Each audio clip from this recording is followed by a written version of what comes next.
there are two metrics that help predict trial conversion, and most teams are only tracking one of them. And if you are listening to this and you've had a customer complete every activation step that you've laid out for them and that you're measuring, and then they still churn, we're going to go into what you probably or might have missed.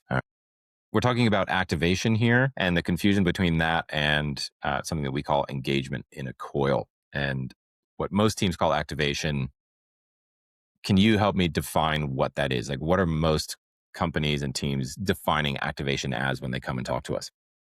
Well, usually I would have said it's usually the binary mile-based steps. Hmm. So they've completed, for example, if it's a form builder, they've built a form, they've filled the form in, they've submitted the form, they've sent the contents of the form to somewhere else. They're 4 potential milestones. So a lot of people just measure by that, Yeah.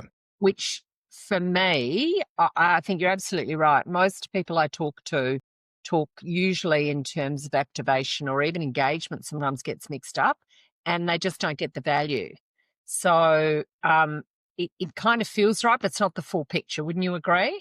And I think there is a distinction to be had.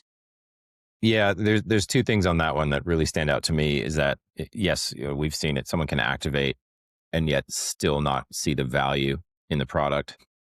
And then the other side of that I talk to people a lot about is actually measuring activation broadly enough. And if it's too narrow, then you don't get the right signal anyway.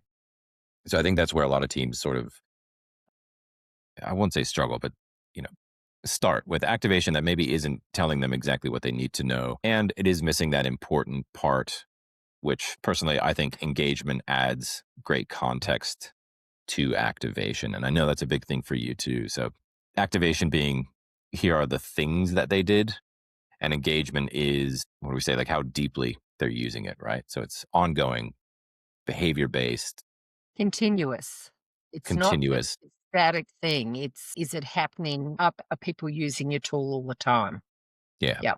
And so with activation, it's basically saying, hey, someone has showed up, they've done these things. Engagement is there to tell you you've hooked them, you got them, they're coming back for more. Or the other side of that coin is that they're not. And that's one of those signals that I really think is underutilized, right? So when we say that there are two metrics to measure this, like conversion and optimized conversions, it's activation with the spice of engagement Yeah. right on top of it.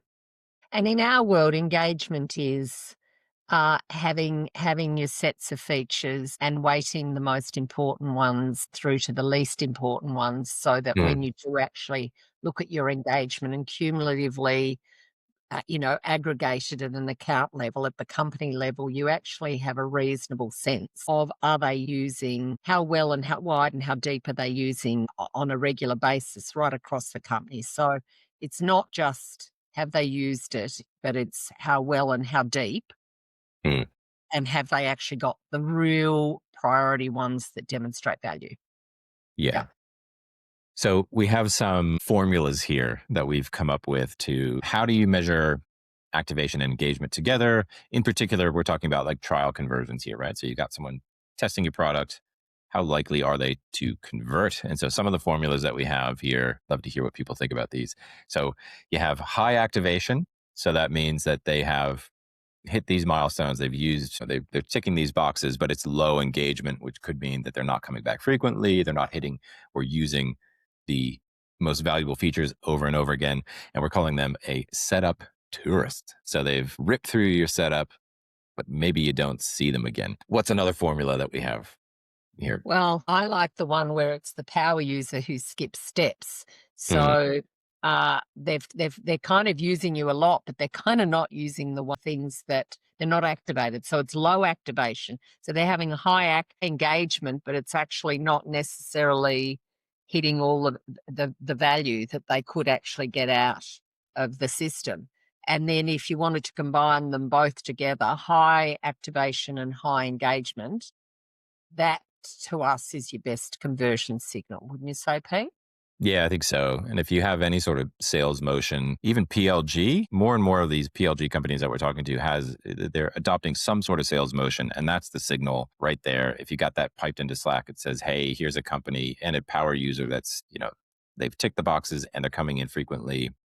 Get in there and talk to them." I think those are really exciting signals. I just want to identify here as the power user who skips steps constantly. I am your classic I'm low a activation, high engagement guy Yeah, that, I'm a setup tourist. I'll look yeah. around something and then I'm off.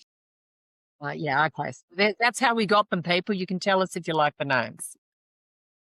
Or to finish this all up, Pete, what would you say?